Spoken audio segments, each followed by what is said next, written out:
Today I'm going to talk about basically on-chain governance, why it matters, what it is, and why it's really the future of blockchain and blockchain applications.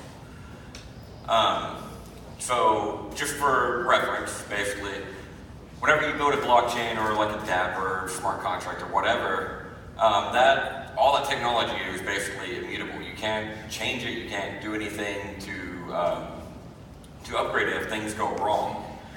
And they exist only as code. There is no, unless you build it into it, there is no awareness of the human-based economics of the outside world, basically, outside of the blockchain. The outside world is, of course, always unpredictable. So there's a lot of different situations that can potentially make you go back to the drawing board and think, oh, I need to rewrite how this smart contract, how this decentralized application actually works because, something about the outside world changed. I could have got bought out by an external company, have a dApp and it gets bought out by Microsoft or something. It's also, the whole government, the US government could start imposing limitations and regulation and everything on these decentralized apps. And also, of course, the blockchain can just become more busy, it can just become more expensive to use. And you might need to reevaluate if your decentralized app is actually economical to use, if people are willing to use it and pay the transaction fees. So traditional companies, of course, have their own kind of governance. You have the CEO, the middle managers, and then the actual employees and things like that.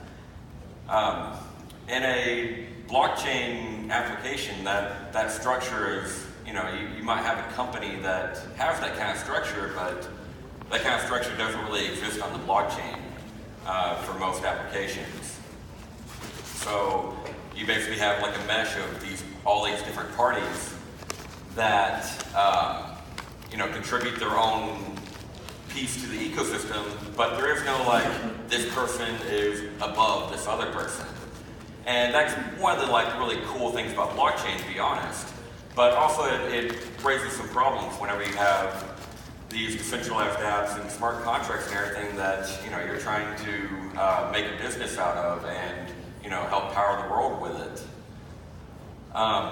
So on-chain governance just is basically taking governance structures the whole order of command type stuff and bringing it into the blockchain, making it so that basically you can have a protocol for how to actually change these blockchain applications like decentralized apps. And the parties that participate in that governance can be anyone. It depends on the exact application. It can be, token holders. It can be developers. It can be miners or stakers or validators. And also, on-chain governance is basically an opt-in system. So if you're using a decentralized app and they change something about it through governance, then you by default are affected by that. You can, of course, opt out and basically use the old version of the contract somehow, kind of like how Ethereum and Ethereum Classic happened. But that's pretty unusual, and it really depends on the exact circumstances. But so just for a little history over on-chain governance, the earliest one, of course, started with Bitcoin. So Bitcoin has a thing called the bit signal system thing. And that's basically where miners that are making the blocks, pushing forward the blockchain, can actually put a flag in and say, I will support this feature that has been proposed. So the famous one for that is SegWit. So there is no forcing of it, and miners can actually say, oh, I'll support it, and then when it comes time to support it, they can drop out. So there's no enforcement of that. It's just basically, this is kind of the general feel of the community of the block creators. A more powerful version of this whole on-chain governance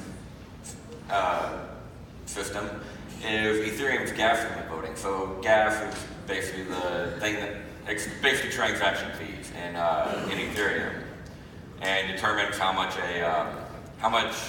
many transactions a block can hold in Ethereum. So I actually see like it's changed over the years, and that's actually done by the miners. They can basically vote to increase it or decrease it, and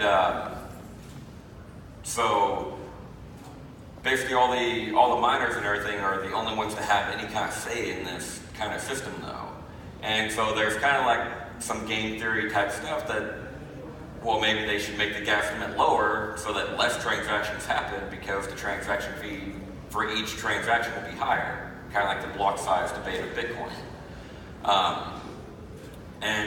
That's definitely possible, but still, it's like kind of like the first thing that can change actual protocol parameters on the blockchain without having to fork the blockchain or anything like that.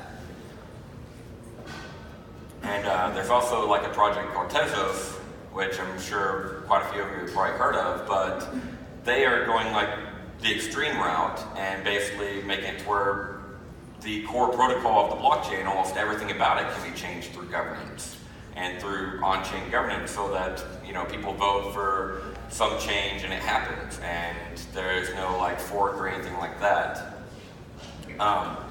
So I'm at QTum, and so we built a decentralized governance protocol. And just for reference, QTum is like a blockchain smart contract platform similar to Ethereum. You can build decentralized apps on it, and many people already have. We've already been launched and everything else for months now. But anyway, we built a protocol called decentralized governance. And basically what this allows you to do is to actually to change certain blockchain parameters on the QTum blockchain. And like one of the examples is like the block size. So we can actually have it to where people come forward, vote, okay, the block size has been too small, there's not enough transactions or whatever, and we can vote for it to be increased, and it is increased, and the ecosystem stays the same as it was, other than being able to fit more transactions into a block. There is no fork, there is no software upgrade needed, anything like that. But it's also designed more conservatively than like the Tezos approach, where basically we designed it so that even if it's completely compromised, the blockchain is still safe. But anyway, we're trying, this governance protocol is actually written as a Solidity smart contract. And so we're trying to allow for decentralized apps and everything else to actually take this technology and use it in their own dApps. And one of the things is like it has a wide variety of parties that can potentially participate, and that includes even smart contracts themselves. So in the future, you could in theory have an AI-based smart contract that says, like for example, okay, I've been watching the blockchain in the past 10,000 blocks have been 95% full. I vote that we increase the block size because it looks like the block size is too small. Of course, that needs to be checked by human actors, but like that's one of the things that kind of streamlines the process of getting everyone to agree on minor changes like that. And also, it's very flexible governance protocol. Like it can be completely replaced at any time, and also you can even have like, you know, multi-tiered like board member. Each separate board must vote on this or whatever. And basically, we want to bring all this to smart contracts because right now I feel like there's a real underutilization of governance in smart contracts. Most of them tend to have like, oh, it has an owner that has a private key, that's about it. And we really need, like, you know, if we're building decentralized applications, single centralized node or isn't really going to be decentralized. And also, I mean, the ones that do have some governance actually tend to use direct democracy, which, you know, is like in a token. You know, every token gets one vote. But, you know, that kind of concept doesn't really capture the entire ecosystem, because, you know, you might have some investor that has 10 million tokens, but you also might have a coffee shop owner that uses the network every day, but they have to cash out their tokens in dollars or whatever so that they can pay expenses. They don't keep a lot of tokens, so they would be excluded from this voting process, basically. And so we need like a more complex structure, like including like representatives, boards, and things like this, similar to like real governance in countries, like the U.S. government or whatever.